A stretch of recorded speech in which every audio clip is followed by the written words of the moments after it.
What's up, guys? It's KB. Make sure you subscribe to the Underground Sports Philadelphia YouTube channel. Click the bell icon down below so you don't miss a single video from us. And thanks for tuning in to another video from Underground Sports Philadelphia. Now let's get into it. Philadelphia, baby, you're going to love it. Best sports fans in the world. Actually, the worst, but that's what makes them the best. All right, I think we are all set. What is going on, everybody? Welcome in to an early week edition and a breaking news edition for a couple hours late, but edition of Underground Sports Philadelphia. Within a few hours, yeah, you know, counts as breaking news. it counts. You know, we had to handle some business of our personal lives, and the personal lives of the head coach of our basketball team is no longer here, so we're going to get into that. But it is episode 534 of Underground Sports Philadelphia. It's KB and Matt coming at you from Underground Studios on a Tuesday night. We got a lot to dive into, from the Sixers to the Phillies. The Eagles make some signings, and we'll also talk about the Flyers' new era of orange and black as well, with their new hirings in the front office. And, of course, we'll talk Survivor 44 at the end of the episode. But if you guys are listening, make sure you're following us at Underground PHI, Twitter, Instagram, Facebook.com/Underground Sports PHI. And if you want to watch Matt and I typically every Wednesday night record the show live, it is on twitch.tv/Underground Sports PHI. Follow Matt on Twitter at Matt Castorina. Follow me at KBIZZL311.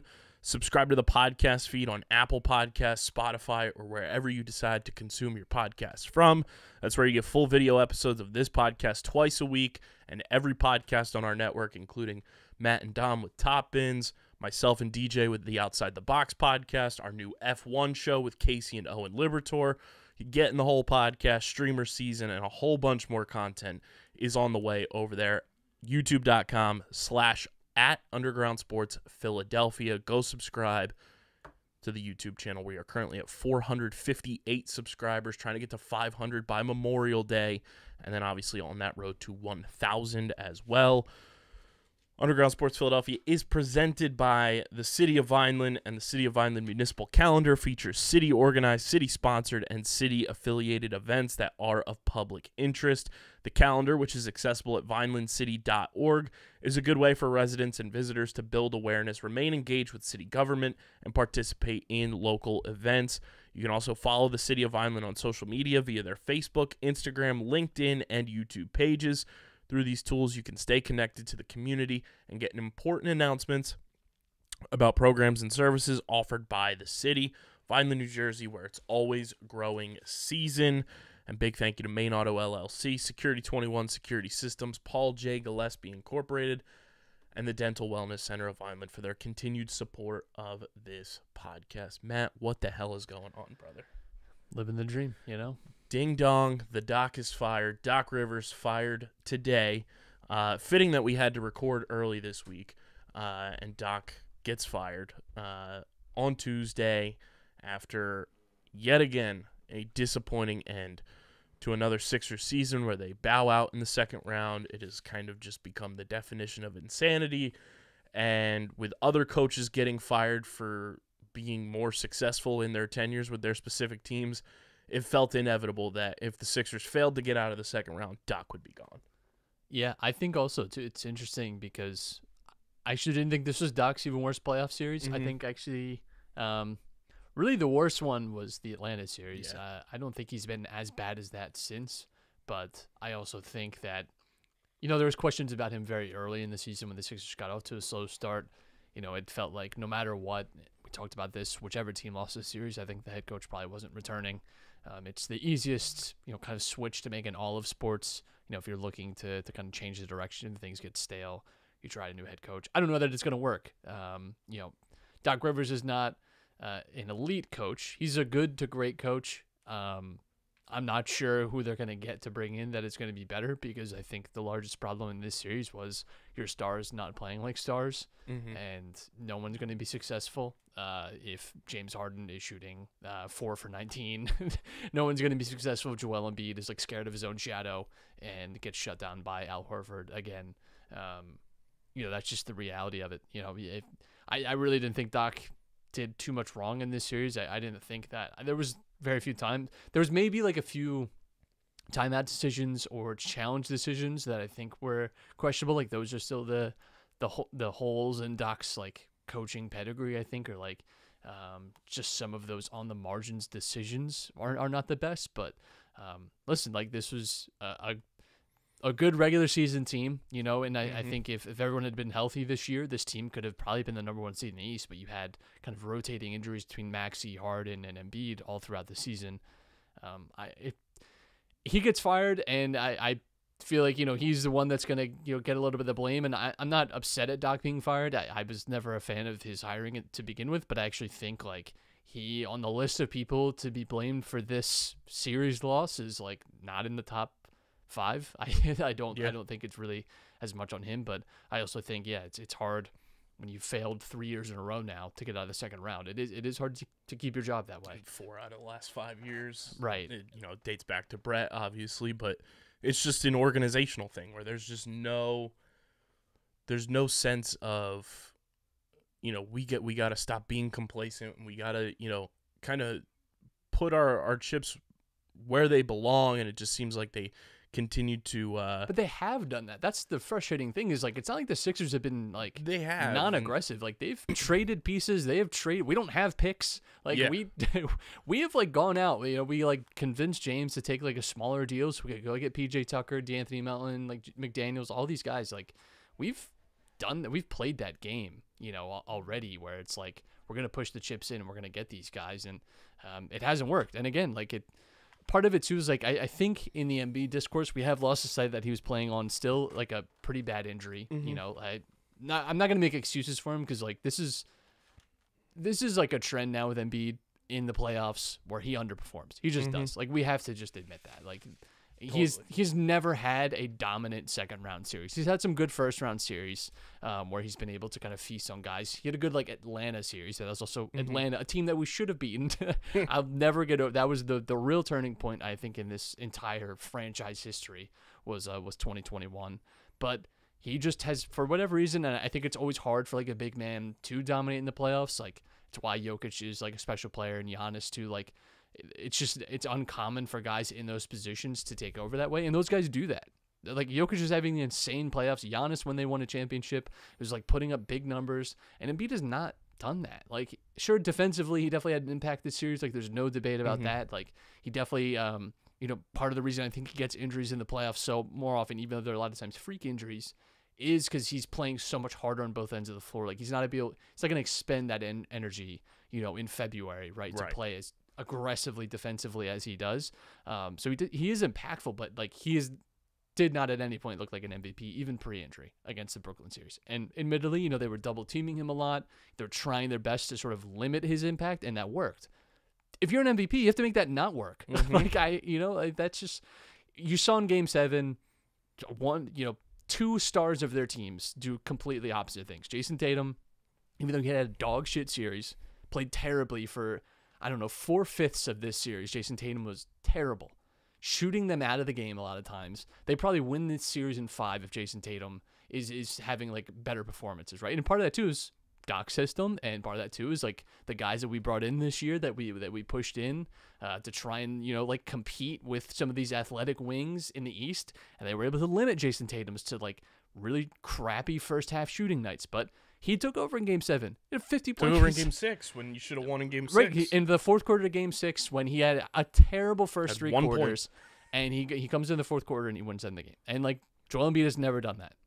And that sucks to say, but he just hasn't. And like we can blame Doc Rivers, you can blame Brett Brown, you can blame any coach, the next guy, whoever it is. But like Embiid has to and he admittedly he says it himself, but he also said this after the Toronto series. I heard this same exact thing, that he didn't want to be back in this position, but whatever, he's going to work hard. And listen, I love the guy. I will root for him next year, but this is why the entire season I was not believing. And this is why next season is going to be even harder for me to believe. Because we're like, how am I supposed to buy in? How am I supposed to spend like 4 months watching this team and deluding myself into thinking that they're actually going to make it.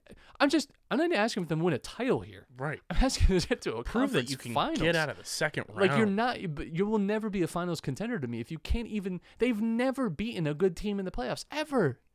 They've never done it. And all this to say, I don't know that Doc Rivers is what was standing in between them. I really don't think that. Like, the Hawks series, even too, like, yes, Doc was bad in that series. He deserved a lot of blame for that series. Ben Simmons, absolutely, we all saw it. He lost his mind. Tobias was terrible that series. Matisse Thybulle was horrible. I think that's what's frustrating about this series loss too, is like role players were generally pretty good in this series, and that's especially in Game 7.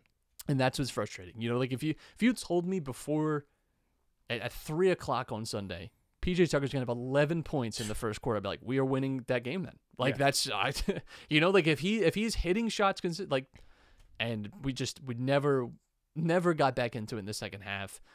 Just a really meek performance from Embiid and Harden. And again, like that's for me when I look at the series. Like I think of this more as like Harden was terrible for a good portion of this series. Embiid did not play the first game, was hobbled, and was again though ineffectual. Like and listen, like while you're out there, you're still being judged as you are. Right. But whether you like it or not, like that's no one cares. No one's going to remember. It's already been lost, like I said, in the discussion about Embiid that he's playing on this injury because nobody cares. Once you're out there, you're out there. You're no longer. No one's going to give you the especially violin. when you're taking the brace off, like you're playing with just like a sleeve on your knee. Like that is showing progression. You're not as injured as you once previously were. No one's going to, but even if you were, no one's going to give you the violin anymore. No one's going to say, well, he's in. No, because it's also, you have a history now.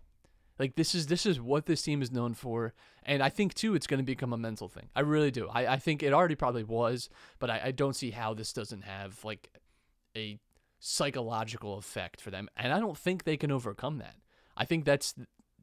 I don't know if they like believe in like the boomer like culture stuff all you want, but I at this point you have to say like there's something about this team, about this organization, about this culture of this entire team that is just kind of cowardly and just does not step up in the big moments. This is not the first time. This is not the first series, and I don't know what it is. I don't know how you fix it. I don't know that Doc Rivers was like the problem there. Doc Rivers is like, it's probably fine to fire him. I'm not like upset at that, but I don't know what the future is for this team. And then you look at the list of names, like 3 of these guys are retreads. You get like, pretty much all of them are retreads. Do you think Mike D'Antoni is gonna come in and like fix this team? God, no. This was the list that Woj put out, and it's brought to you by. We're gonna take our shot with Wasted Wedge here with these coaching names, and a new age of golf has arrived. Well, now that Doc's fired, Matt, he's gonna have plenty of time to hit the links, and maybe he needs to visit our friends over at Wasted Wedge, because if you're looking to be the talk and envy of your group and create memories with your friends and family, look no further than the lineup of Wasted Wedge products and merchandise. These Wasted Wedges are a blast to drink shots out of on and off the course. You guys can check them out at wastedwedge.com or find them at Wasted Wedge on Instagram and Facebook. That's at Wasted Wedge. Follow them on Instagram and Facebook and check out their website, wastedwedge.com. Woj put this list out right after he put out the breaking news announcement earlier today. The Sixers search for a new coach is expected to include Mike Budenholzer, Sam Cassell, Mike D'Antoni, Nick Nurse, Frank Vogel, and Monty Williams. None of those names interest me. I want someone to tell me honestly that any of those guys are going to be better than Doc Rivers, please, because they're like I'm not inspired by any of those. And I like I said, I don't know where this team goes from here. I think the larger question is what you do with this roster, because Harden is leaving. Like we've heard it for the last 4 months about all the links to Houston. Every big NBA like plugged in person has tweeted or done the story on like Harden back to Houston, and like listen, I just find he he was leaving at halftime of Game 7. Right. I find it very hard to imagine Harden being back next year. If he is, then great. But like we're just good luck in the playoffs again with this performance suit, So that's gonna leave you, I think it's like $8 or $9 million in cap space with Harden out of the picture. Who knows if you can get a Tobias trade done, if you can get off his contract, and then maybe open yourself up to whatever. There's not good free agents this summer, but maybe exploring some kind of trade option. Who knows? But again, the Sixers did not have a ton of assets. No. They're in the very awkward position. I think the next coach has to be able to do two things. They need to be someone that I think can get the best out of Maxey, because that is clearly the guy that we're going to need to depend on. And I think I'm positive about him coming out of the Boston series, because he was amazing in that series, but he was relentless and was not afraid of the moment in that series. And I think that would have been very easy and understandable for him to do, because he's really struggled against Boston really his entire career. But he never did that, and I think that's a good sign for just his personality and his attitude. So the next coach is really important for Tyrese Maxey, and hopefully someone that can get something out of Embiid this time of year. I don't know what it is. His shot selection was terrible, and I have to believe that it's mental for him, because he has this syndrome that you see in some star athletes that have never gotten over the line in certain situations. And again, we're talking about this like it's the finals. This was just to get to the conference finals, and we're gonna retread this and analyze, and it's this team can't even get to a conference finals, and we're losing our minds. It's just we were 7 years old the last time this team was in the conference finals. Unbelievable. And the Heat in Boston, this is the third time now I'm gonna have to watch a stupid conference finals between these two. It's disgusting. But he tries to do this hero ball stuff, and it's when he doesn't have to. Right, and it's also you have better options. You are incredibly skilled. He just has his way of forcing it. It just gets very frustrating. So, the next coach has to do that. I don't know that any of those guys are doing that. Him and Nick Nurse, I cannot imagine that relationship. Although they already have a funny relationship as it is. But I would be hard pressed to find Nick Nurse making a huge impact here. I truthfully want it to be someone that's an assistant or a G League guy. I kind of want it to be someone I have to Google, because those are the head coach signings that I think are more effective. Not that you can't get by with a retread or a guy who's a known name, but I find it very hard to believe that out of those lists, any of those are going to be made. Can I tickle your fancy with, I'm giving no free ads here, it's an offshore sports book, who they have as the favorite to become the next head coach of the Philadelphia 76ers at 3-1. This is JJ Redick. Yep. I would never watch this team again. No. I'm already close to not watching most of the regular season, because that would be ridiculous. Why would I spend 2.5 hours every other day watching this team that I know is just going to collapse in May again, if they even make it to May next year? Because again, without James Harden, you're probably not even a top 4 seed in the East. Probably 6 or 7. You might be a bubble team next year, because Embiid, we know, is going to play 62 games, which is fine. That's but explain to me how this team is winning 55 games next year and is going to be a top 3 seed. It's pathetic the fact that the 2012 Sixers, the last year before the process, got as far as any Joel Embiid led team. Just sucks. It's just, and part of it is beyond just Embiid. If you're having a larger discussion, we can go all the way back to Sam Hinkie being relieved of duties and the Colangelo years. The Colangelo term is really what I think misdirected this team. Elton Brand's decision making and ownership getting involved in Ross's decisions, I think, is really where this thing is all turned. And we talked about this. This is the best roster Embiid has had around him. But it's still Tobias Harris, a max player. What the hell is that? Maxing Ben Simmons early, and even when he had shown signs of not progressing at all, not improving at all, being really ineffectual in the playoffs.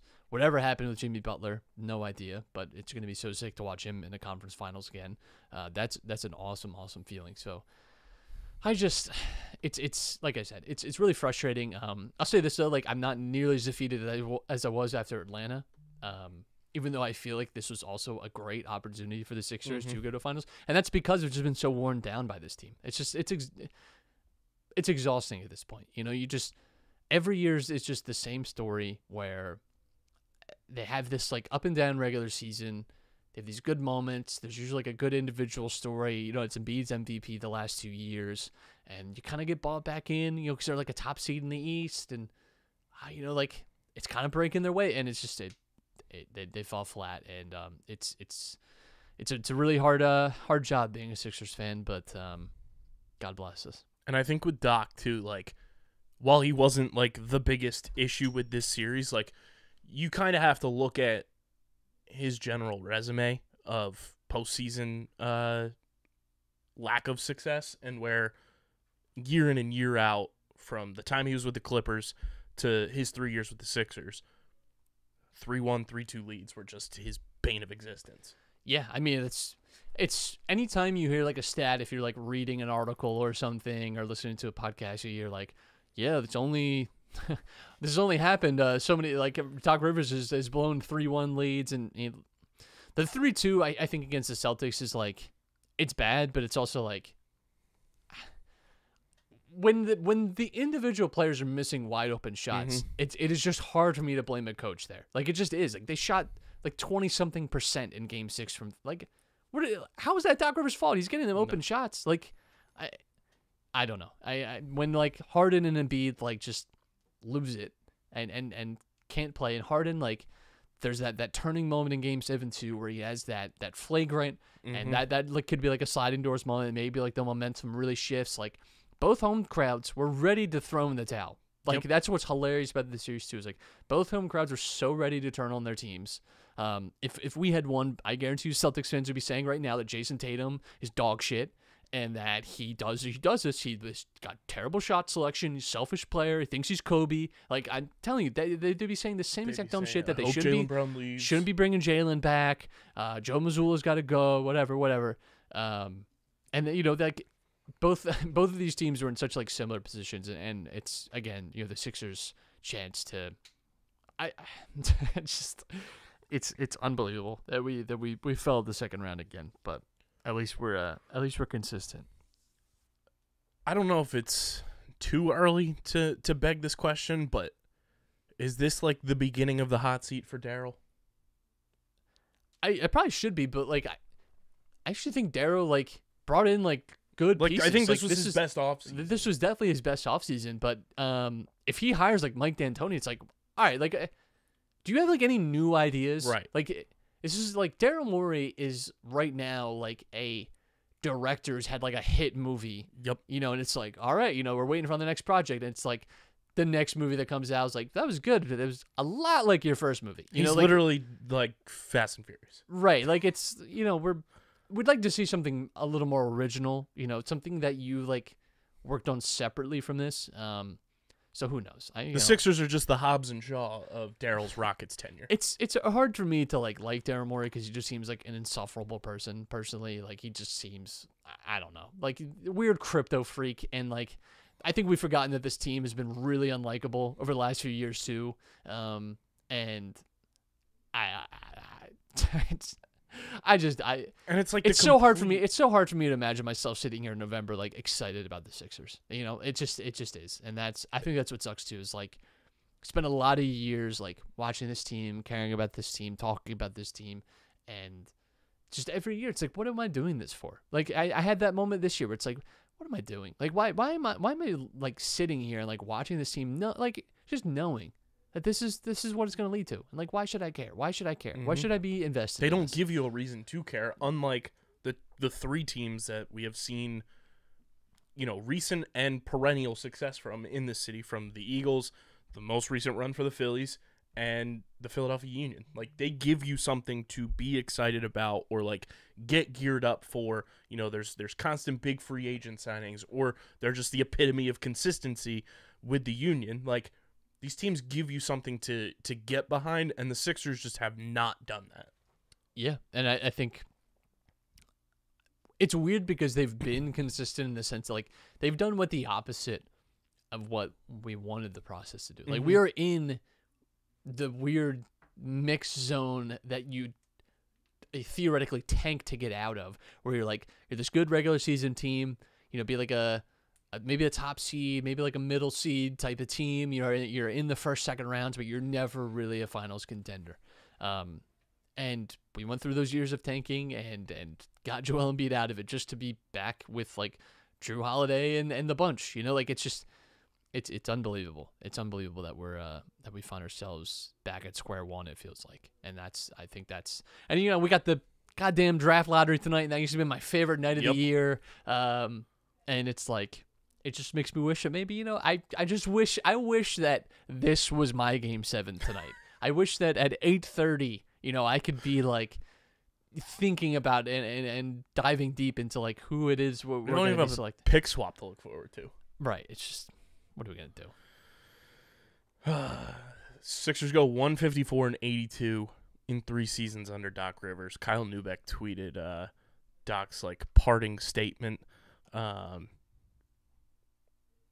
have it right here. He said, "I really enjoyed my time in Philadelphia. What a great city. I want to start by thanking my staff, the players, and the ownership group for their support. We got a lot done in a short amount of time. I'd also like to thank the 76ers fans. Woo, you guys are tough, and I think you've learned I'm tough too. I absolutely love your commitment to the city and its teams. Never lose that. I wanted just as badly as you to bring another championship to Philadelphia. Thank you for giving me the opportunity to lead, to learn, and to love this great city, Doc Rivers." Like, at the end of the day, like, I really don't feel like all that negatively about Doc Rivers. We should have never hired him in the first place. But I wish nothing bad for him.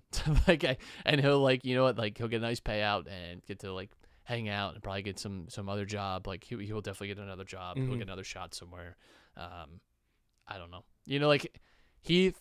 Funnily enough, actually, like, him and Brett were both like great in press conferences. Yeah. Like fun guys to listen to. Like, always had like good quips. Brett was definitely more like philosophical, whereas like they're like the two uncles you would kind of want to see at like a holiday. So yeah, I mean, listen. Doc calling out Jackson for laying in his bed. Yeah. It's funny, like he's a fun guy. But like I said, I don't know who you get that's really raising the floor. Like, you're gonna have to do some. If we hire any one of those guys off that 5 from Woj, like, we're done. Like, I'm sorry. I really don't see that being the way.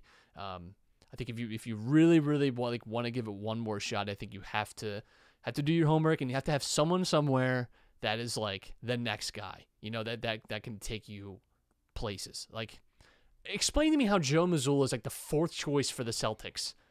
And is in a conference, and that's when, like, I don't know who you're getting. I don't know who you're getting. It's fine to say fire Doc, cool. I'm fine with Doc being gone, but like, I hope that we have like a real plan and not just like Daryl Morey like going through his Rolodex of like, and it still has its Houston Rockets logo on the back. Yeah, and like, well, I'll call Mike D'Antoni. I'll see what he's like. It's got a picture of Hakeem Olajuwon, just thumbs up. Yeah, awesome. I just I'm over the Sixers. I brought it up on. I'm so over them. On the most recent episode with Pitts, I said, and I figure I'd bring it up to you. Is it fair that the Sixers are on probation from being talked about on this podcast? Probably not probation, because they're going to be relevant, because they're going to be doing stuff that's like impactful for their future. It's not the Flyers where it's like, why should we even say a word? What is there to even say? They still have relevancy, and like, Embiid just came off an MVP season. But it's definitely like I just don't know how I'm supposed to buy in. I don't know how I'm supposed to trust this team ever again. And what's crazy to me is we're talking about getting out of the second round of the playoffs. Well, I'm not talking about a team that is like, it's not like the Buffalo Bills losing 4 straight Super Bowls. This is so brutal. Like, this is so hard. Like, they've not even seen a conference final. This team, outside of a COVID year, has never played in late May. What, like, how am I supposed to? And even then, they got bounced in the first round. How am I supposed to care?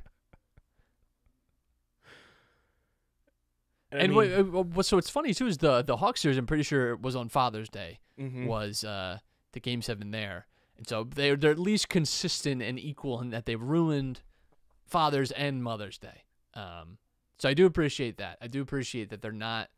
It's not just biased. Anti-dad. It's it's everyone. Anti-parent. It's like, I know everyone was there hanging out and you had the game on, and like, I'm glad that we got both holidays. I can't wait to see what they have for Memorial Day in the future and maybe Flag Day. if we get to Flag Day, that means we're in the finals. That's a success in and of itself. You know, that'd be pretty cool. Disgusting.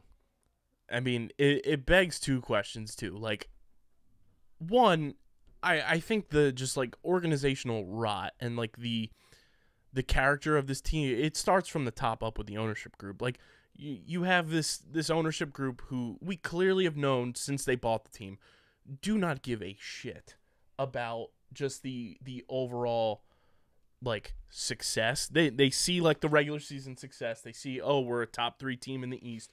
That's like their gauge of success. So then they go off and they're more worried about buying the Washington Commanders and adding that to their ever-changing fandom infinity gauntlet than anything else. And I think that is just a trickle-down effect. When you have former Sixers employees on Twitter tweeting out memes of like, oh my God, it got worse. Like, that's the type of stuff that, you know, when those type of people leave that worked for the team and say, like, it sucks to work for this team. And, like, it's just like an institutional thing. And then it also begs the question, is the Wells Fargo Center curse? Because the teams in that building just do not find the mountaintop of success.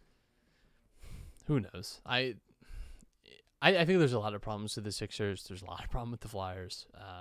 And then this ownership group has the audacity to try to want to build a new arena in the city. Yeah, honestly, I have just big questions for this offseason and what they do. They're gonna have to get real creative because again, like I really don't see Harden being back with this team, and so you're gonna have to figure something out, a way to still build around this team.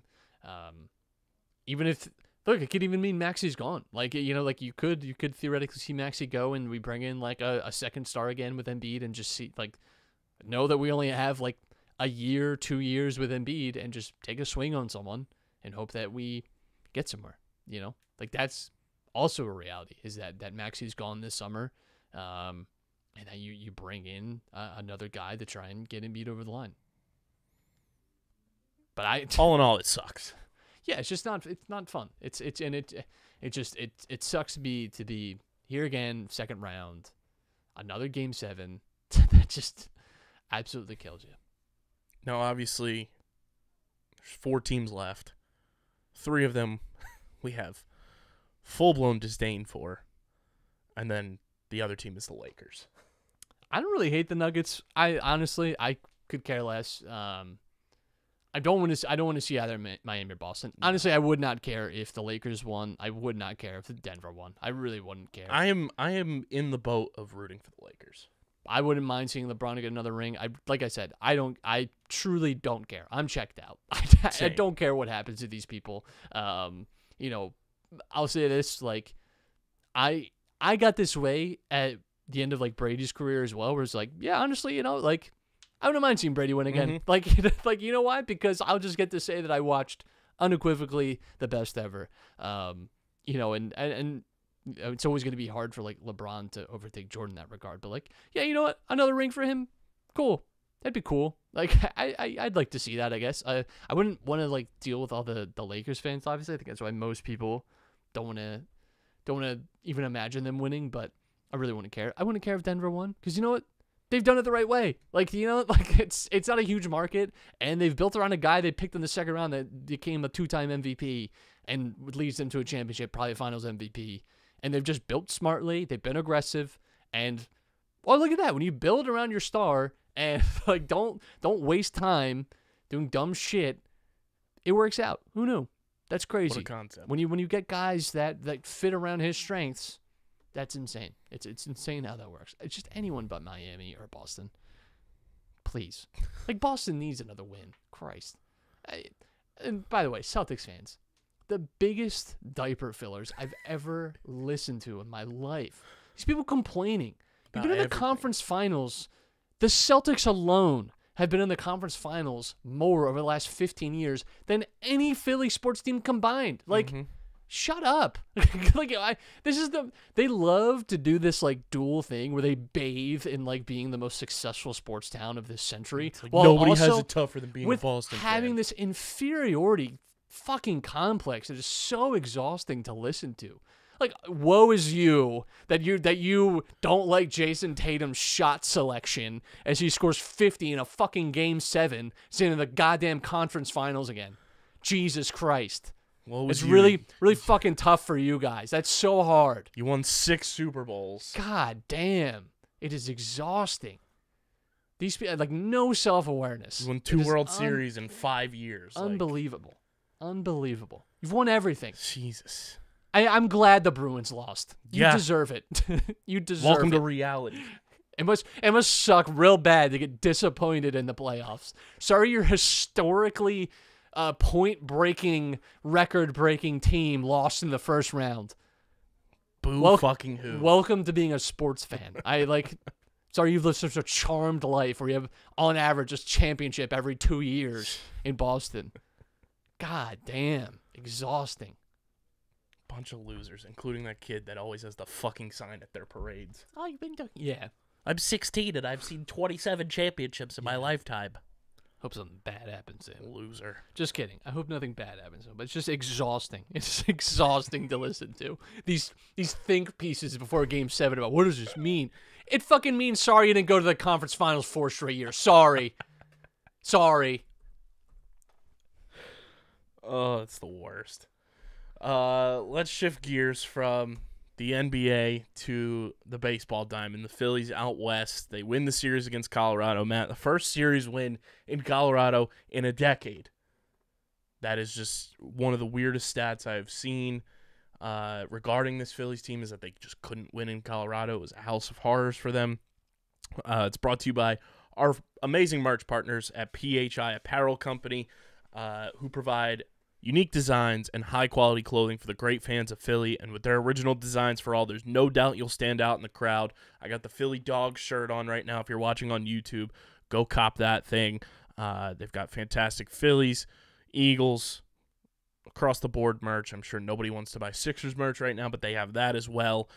Union merch, and, of course, Underground Sports Philadelphia exclusive podcast merch. Our listeners can use code UNDERGROUND for 10% off any apparel when you shop online at phiapparel.co. And I was talking to Tyler yesterday. He said the issue where it was charging for shipping should be fixed now, so it should be free shipping as well on all of the Underground Sports Philadelphia merch. So use code UNDERGROUND for 10% off any apparel when you shop online at phiapparel.co. It is pretty pathetic, too, that Bryce Harper showed more fight in a game the Phillies were losing 4-0 than the entire Sixers team did in Game 7. Bryce calling the entire Rockies organization a fucking loser organization, as the Phillies win 2 out of 3 there. Well, you know what's funny is the Rockies have actually been to a World Series and a championship more recently than the Sixers. So what does that say? What does that say? What does that make the Sixers then? Pretty much a loser organization by the transitive property of sports. Ever the Marlins? No, both Marlins World Series were 90s. I thought I could sort just of missed a 2000. Oh no, you're right. 2003. 2003. 2003. Right? Yeah, it was 96 and their first year, and then 2003. Right? Yeah. Cool. The Marlins. I'm not over it. I won't be for a long time. I mean, the Royals have won a World Series and went to back-to-back. The Kansas City Royals. Stupid. Pathetic. Phillies lose on Monday night in San Francisco, where out of the blue, they just tweet Connor Brogdon was starting the game. Bailey Falter comes in, and I mean, it's in his name. He faltered terribly. He gets sent down to AAA today as we record this on Tuesday. He was great last year, stepped up in spots, but, like, you have to – I'm glad the Phillies finally addressed it, that, you know, when a guy goes 0-7 to start the season and is just throwing low 90s fastballs right down the middle, you have to fix that. So I'm glad they're sending Bailey Falter down just to help him get right. But now you got to figure out more in your rotation. Luckily, Ranger Suarez is back, and he looked pretty solid in his outing on a pitch count in Colorado. But for the first time all year, it feels like the Phillies finally have their rotation in place with where they want it to be with Nola, Wheeler, Ranger, Taijuan Walker, and then you go your fifth starter. First of all, San Francisco is also very high on the list of hate cities. Oh, 1,000%. It's a top 5 for me. That might be a good summer idea, is to really, like, not just like here at the top, but like really go in depth of why The Mount Hatemore of cities. Cities and then the specific players. Yeah, that'd be hard with the Giants. Just pick any of them. But yeah, the pitching, I think, has been a story for us to start the year. Not just with the Phillies, like this is definitely a league-wide thing. We talked about the offense being at a higher level and pitching struggling a little bit this year across all of baseball. Yeah, I think you're definitely like depending now a little bit more on Taijuan Walker, and again, I think this is going to be a big priority for the Phillies, but also a lot of teams at the deadline. We saw it last year. There was a lot of teams at the deadline fishing for guys. It's how we ended up with Thor, which, by the way, feels. Can you believe that was within the last 12 months? No, Like it's in the last 6 months. It's Almost. just unbelievable. But and the Phillies chose at that time too to kind of go like there was tiers of pitchers, and they went a tier below. You had like Quintana at the at that deadline, right? Like they went a tier below kind of the top tier pitchers available in terms of talent, control, however you want to break it down. I'd kill for Thor right now. I mean, honestly, like I'm not sure what happened there, but I think that they're gonna have to get aggressive at the deadline and make an addition here, because I'm not sure that you have the horses for the season. Once you get to the playoffs, I think this team can manage fine. We saw it last year in the playoffs. Like it wasn't perfect, but I think it worked. And you obviously hope too that you have some young guys maybe make a breakthrough. And Ranger Suarez is back, like working his way back from injury, and you expect That's a huge boost. You expect for sure that like over the course of the next few weeks and months, he's going to improve. But yeah, I think that's the only part of this Phillies team that's, I would say, a weakness. And it's not great to be in that position, and it just feels like every year the Phillies are like a pitcher or two short. But like. You also pay that price when you're paying so many positional players, and that's what's winning you games too. A lot of the time now is, guys that can get you to 6-7 runs a game. And I mean, you say it's across baseball. It's not like the Phillies are the only postseason team from last year that are struggling. Like the Mets are 20-22. They were in the playoffs last year and won 101 games last year. The Cardinals are 17-25. The Padres are 20-22. Like. The defending world champions are only 3 games over 500 and not even in first place in their own division. So, like, it's a league-wide thing where, like, there's successful teams that it's still, in the grand scheme of a 162-game season, you're not even a third of the way through. So you still have time to kind of gauge where you are. The Phillies are trying to get back from injuries. You hope Andrew Painter comes along with his injury issue and becomes something for you, whether it's, a 6th starter, a 5th starter out of the bullpen, whatever it may be. But they're definitely going to have to assess starting pitching and hope somebody comes along for them. But I mean, they're 20-21, tied with the Marlins right now for second place in the division, and the only reason the Marlins are ahead of them is because they have that tiebreaker over them head to head. And once you finish this Giants series, you come home for 6 against the Cubs and Diamondbacks before that 10-game road trip against all NL East opponents, which is going to be a real big stretch run for this team, and kind of figuring out where they go into the month of June, and figuring out pre-All-Star break where you want to see this team be, when the trade deadline comes around.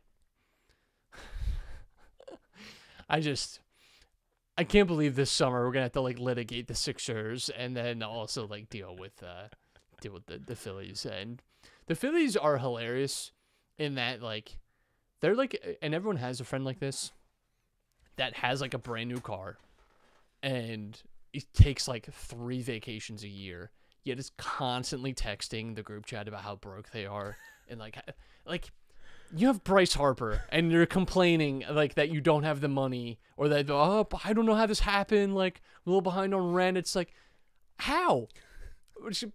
What are we doing? Phillies also need Trey Turner to step up.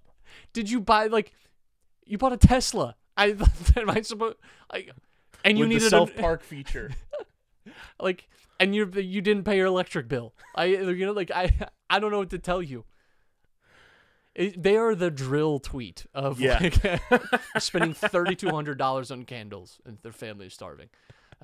They really have not Zach Wheeler is the only addition that they've made of a big addition. Taijuan Walker was they paid him rotational money. They did not pay him top 3 guy money really even. They've developed Nola from your system. They have not spent even a moment's thought about going out. All they're spending is bullpen. It's unreal. I get it. I get that bullpen is you got to just throw a bunch of darts.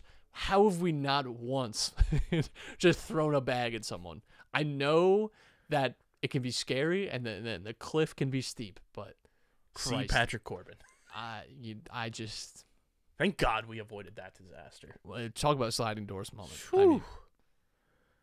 I guess on the opposite end of things, it is a positive that 2 of your pitchers in your rotation were developed from your minor league system with Nola and Ranger Suarez. Yeah, I mean that's good, but and we'll see obviously what happens with Painter, but it's annoying when you watch other teams develop this stuff so well and also make good free agency signings so well in this area, and the Phillies have just not done that. Phillies have been relatively good at getting positional guys and getting them at value too. I don't think Phillies have not really signed a bad contract. No. There's not a contract I think on there where you're that's the Castellanos thing is still a little steep, but he's had a good year. And last year was his first year. It's fair.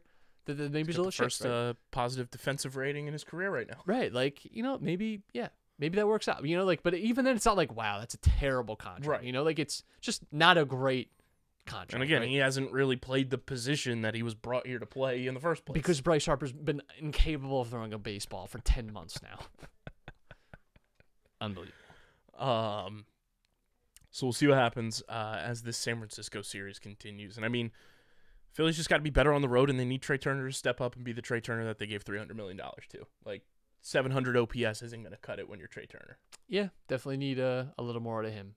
But because the Phillies this year, they're 9-14 on the road, 11-7 at home. So kind of sticking to the status quo of the Philadelphia Phillies, where they're a better home team. But Matt, looking at the NL East run differential. Right now, the Atlanta Braves in first place at 26-15 with a +64 run differential, but they've kind of faltered a little bit recently. They just won their most recent game, but they got swept by the Blue Jays over the weekend, which was huge for the Phillies, and they sit at 26-15 with a +64 run differential. The 20-21 Miami Marlins sit with a -56 run differential because that's the most Marlins thing on the planet. Phillies with the same record at a -25. The Mets at 20-22 have a -16 run differential, and then the stolen franchise Washington Nationals at 18-23 have a -20 run differential. And the National League is just wide open. Going into the last game of the Rockies series, Phillies were one of 6 teams in the National League that were over 500 at that point. Yeah. Yeah, and listen, the little run that the Phillies went on to, by the way, but then back briefly for 2 days, we're back in the division race and they're back out of it again because they're 6 back. But but then back on and they were in wild card spots now. They're tied for the 3rd wild card. They're going to be kind of shuffling around there, but all it takes is I think they won 5 straight, 6 straight. Yeah, 5 straight before the Rockies loss on Sunday. That's all it takes this time of year, especially to find yourself back in you kind of start telling yourself some stories about where the season could go. And we've highlighted too the fact that they're going to finally be playing some divisional games. It has been forever. Actually, they've only played the Marlins. Yeah, and that was in April still, right? Jesus, it was the second home series. Yeah, that was early April. Still bring a blanket to games, and you were finally back at the. You get the Diamondbacks at home too. during this upcoming week, and they're the first wild card team right now, and they're by 3.5 games on you. So if you take care of business against the Diamondbacks and are able to manage them, you're sitting pretty in the wild card, which is more than likely the way that this team is punching their ticket to the postseason again. Right. Unless something catastrophic happens to the Braves, in which where do we sign? Well, I have Ronald Acuna on my fantasy baseball team, so I'm I'm playing both sides. That way I come up on top no matter what, And I mean, not every team can be the 19-3 at home and 31-11 overall Tampa Bay Rays. Remember who was it from there that we were like talking about hiring as like a front office guy? It was Chaim Bloom. Why? He went to the Red Sox. Why did we not? And Why then- are we? Okay, here's the thing. We spent all this money on free agents. Why are we not just offering these people like $12 million a year? And then it was Eric Neander, who is still with Tampa Bay. Whatever it is you're doing there, just do it here. We will pay you 3 times the amount. There's no, you cannot tell me, and it has to be the most thankless job ever, because 700 people show up to the games, and yeah, it's awesome. We love being the best team in baseball. Don't go to Montreal. Please. It's gotta be. It's gotta be the most, disparity between, team success and just, the fan engagement. I mean, it's unbelievable. And they just have such a cool team, too. Yeah. Wander Franco, Arozarena, Zach Eflin's there now. Lurch. Unbelievable. It's unreal. And I mean, if you look at it too, if the Phillies were in the AL Central, they'd be in second place as well, because there's only one team above 500 there. 23-19 with the Minnesota Twins. Everybody else is below 500. It must be so nice. It's like when you look at the cost of living in other countries, you know what? I could make it happen there. I could live in Belarus. I could do that. It is just, it's never easy. It's never easy. But we'll see what happens with the Phils out west as the West Coast road trip continues. Got 2 more games in San Francisco before coming back home against the Cubs and the Diamondbacks. But from the baseball diamond to the Flyers announcing it's a new era, Matt, of orange and black. It's brought to you by our friends at Kenwood Beer, because you might need some Kennies to gear up for this one. It's a refreshing light beer, 4.1% ABV, 127 calories, 10 grams of carbs.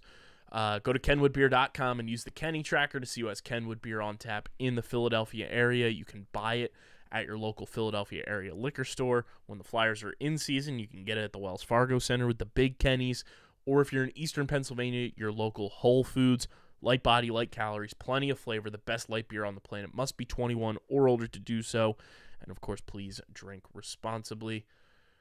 Keith Jones and Danny Briere, Matt.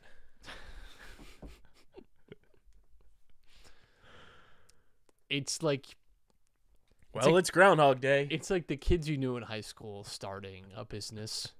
You're like, well, they all like each other, which is a good start, but I'm not sure they know what they're doing. I'm not sure that they none of them went to school for business. I'm just not. They are us. We all, I think, got called to a Vima Verve meeting at some point where someone got you in their basement and fed you the worst energy drink you've ever had in your life, and whatever leftover chips they had in their house. I was trying to convince you on this. You're like, I don't know, man. You seem really cool, and you all seem really into this, but I'm not buying it, and that is the sense I get about this. And it just came out of nowhere. The Danny Briere thing, he's been getting fluffed up for the last year. Because he's been working in the front office for the other minor league team that Spectacor owns. So at least he's been doing the front office thing. Keith Jones is just such a wild card. I'm just that is a deeply unserious move. It is. Danny Briere, at least I get it. I can see this is his career path. I can see the logical progression and okay, this makes sense. You've been investing time and resources in Danny Briere. Okay, I get it. Keith Jones was just on TV 2 months ago. He was co-hosting the morning show before Cataldi retired.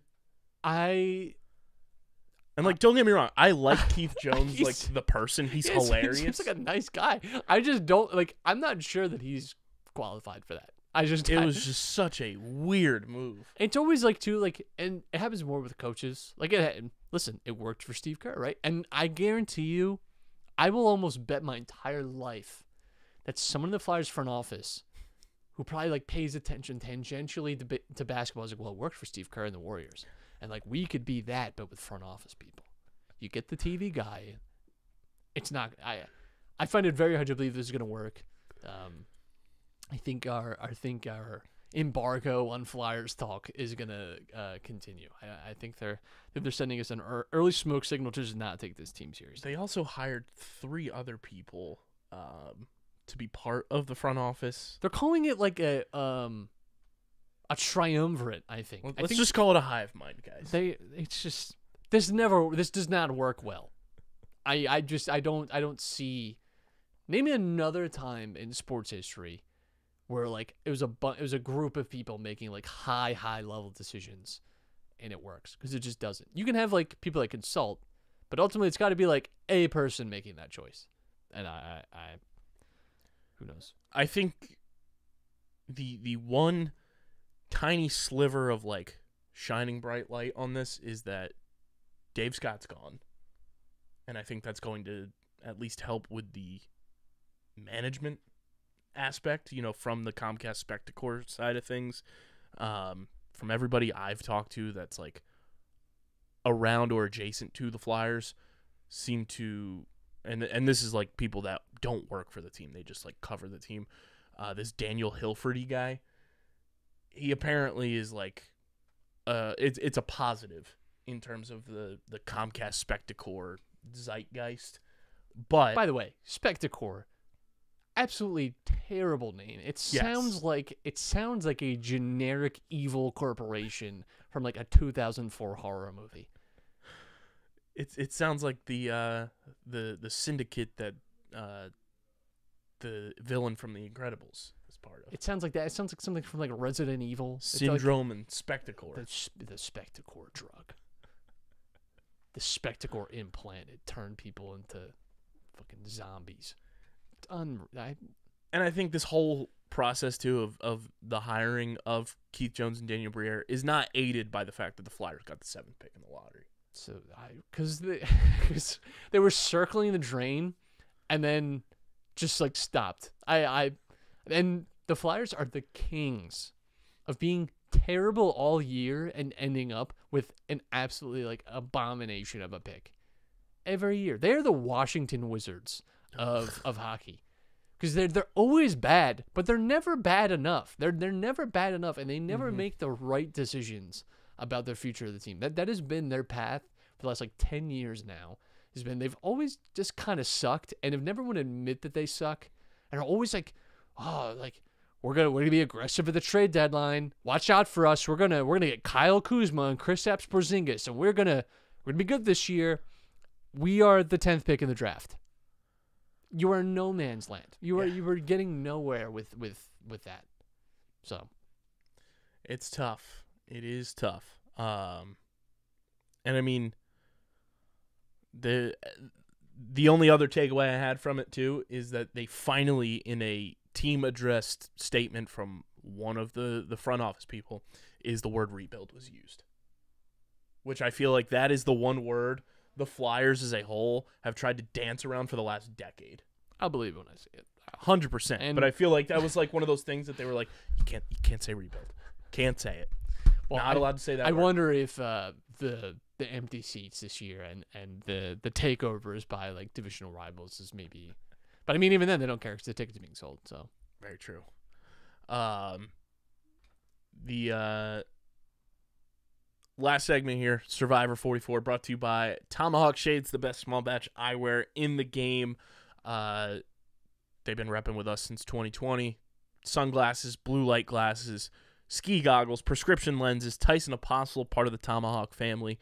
Been seeing our good old pals, the Miami Marlins, because one of their coaches is one of the owners of Tomahawk Shades. Seen Jazz Chisholm wearing the Tomahawk Shades while he's playing. You guys can rep Tomahawk Shades as well. When you go to TomahawkShades.com, get everything into your cart, gear up for the summer months, get your blue light glasses for inside and protect your eyes from those violent blue light rays.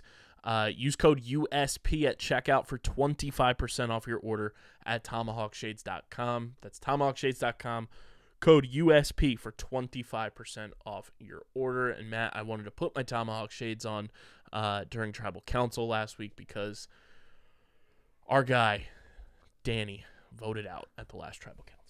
Tough. At least he went out in a cool way with a nice move by Carolyn, the main character of the season, for sure.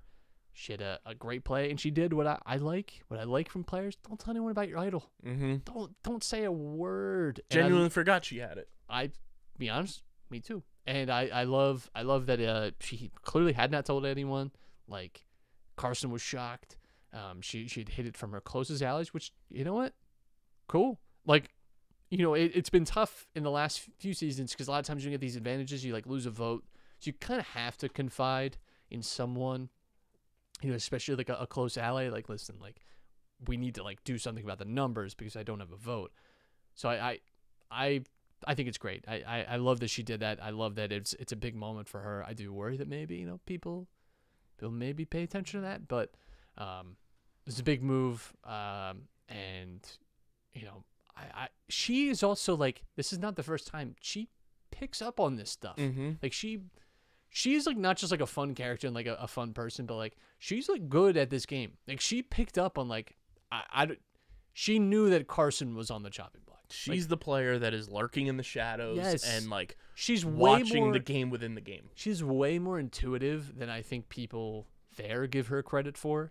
And I don't know if that's just like the edit is not showing us like their true feelings about it. Mm-hmm. Like sometimes she gets played up a little bit as like the kooky wild lady, which she like, that's definitely part of her personality. Right.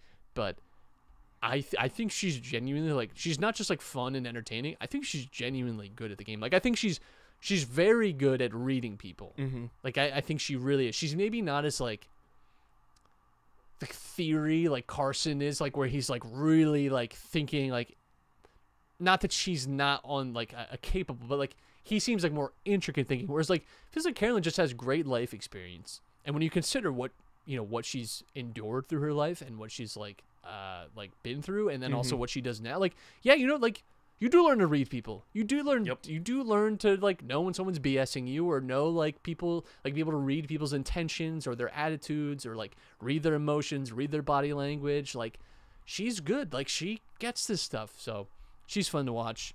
She's been a huge bright spot on this season. So this is the breakdown of remaining tribe and their starting tribe. We have 3 from Tika, 2 from Ratu, and 1 final member from Soka. It's Jam Jam, Carson, Lauren, Heidi, Jamie, and Carolyn. I think one of the Tika 3 is probably our winner.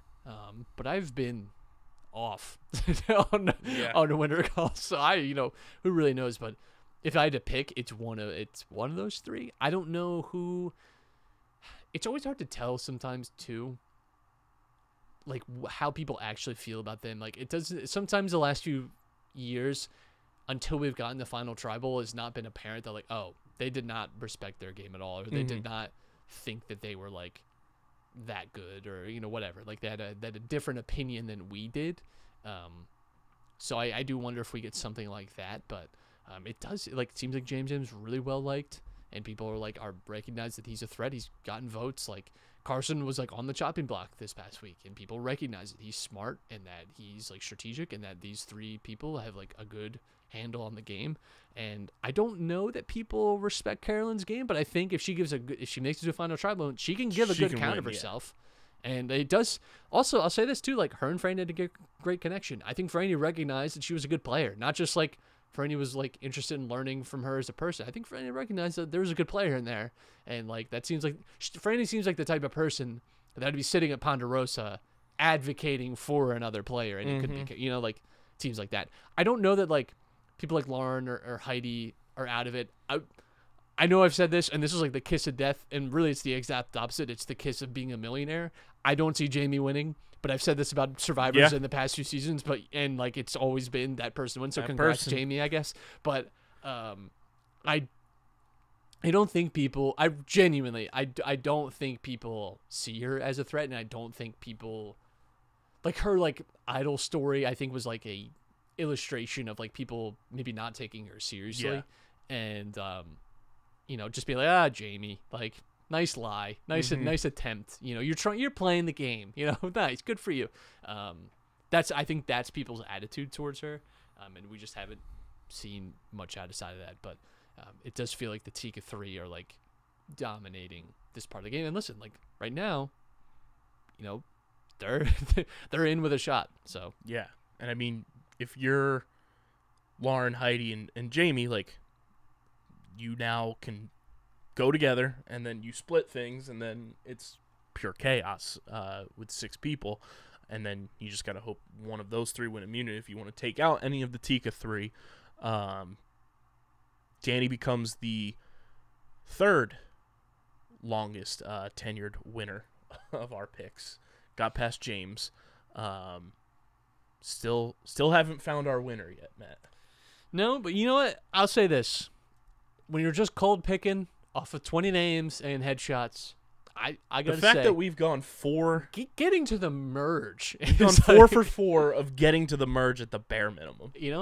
I'll take it. I will ask. And Danny was a good player. I think he actually had like a pretty good shot of like if he made it to a final 3 of winning. But again, you never know how people are read and how people come across in their like personal interaction. But he did seem like someone that people liked, and I like too that he was like, I always like when people, and it's hard, when you're getting voted off and you're losing your shot. I always like when people kind of take it in stride, and he was like, "It was a good play," and he did the De Niro thing. That's cool. I do like when players sort of like, I think they remind themselves that it's for $1 million and you want to win $1 million, but it's also like it's a game, you had a lot of fun, and it's an experience of a lifetime. You respect kind of that it happened, that you got voted out. It sucks, but it happens. Danny's another guy that I feel like we could see play again. Yeah, absolutely. So we'll see what happens going into this week with Survivor, and I mean. We're 4 for 4 on the jury, and this is a pre-90-minute episode. So we'll see, next season what happens with the 90-minute runtime of Survivor and our pick going into season 45. But unfortunately, Danny voted out, 10th player voted out, 5th member of the jury, down to the final 6, and it's only going to get more wild and chaotic on Survivor 44. Make sure you follow at Buffs and Snuffs on Twitter. Follow Matt on Twitter at Matt Castorina. Follow me on Twitter at KBIZZL311. Follow Underground Sports Philadelphia at Underground PHI on Twitter and Instagram. Facebook.com/Underground Sports PHI. Twitch.tv/Underground Sports PHI. Subscribe to the podcast feed, Apple Podcasts, Spotify, or wherever you get your podcasts. We are there. Leave a 5-star rating and review on Apple. Leave a 5-star rating on Spotify. It does go a long way for helping more people find Underground Sports Philadelphia and our entire network of podcasts, trying to grow this thing even more, and the podcast reviews do go a long way. So leave a 5-star review on Apple and Spotify. And subscribe to the Underground Sports Philadelphia YouTube channel, youtube.com/@Underground Sports Philadelphia. That's where you get full video episodes of this podcast twice a week. Every podcast on our network, shorts, clips, live streams, original content. It's all on our YouTube channel, youtube.com/@Underground Sports Philadelphia, where we are currently sitting at 458 subscribers, trying to get to 500 before Memorial Day. I have about 2 weeks to get there. So go subscribe, be a friend, tell a friend, smash that like button, ring the bell icon, and comment down below your thoughts on everything Matt and I discussed on tonight's episode. And, of course, this podcast presented by the City of Vineland. And whether you're a company looking to expand, relocate, or you're a business startup that's brand new, selecting the right location is critical to your success. Vineland, New Jersey offers both an affordable business location and an excellent quality of life. The city's economic development department is a one-stop source for moving your project through the development and approval process. Their goal is to make this process as smooth as possible and to provide the fastest turnaround times in the region. If you're considering potential locations for your operation, contact the Vineland Economic Development Team at 856-794-4100. That's 856-794-4100. Vineland, New Jersey, where it's always growing season. And big thank you to Main Auto LLC, Security 21 Security Systems, Paul J. Gillespie Incorporated, and the Dental Wellness Center of Vineland for their continued support of this podcast. And be sure to get your merch at phiapparel.co, code underground for 10% off any and all orders. But this has been episode number 534 of Underground Sports Philadelphia. For Matt, I'm KB. Till next time, we're getting the heck up out of here, and we are signing off. Peace.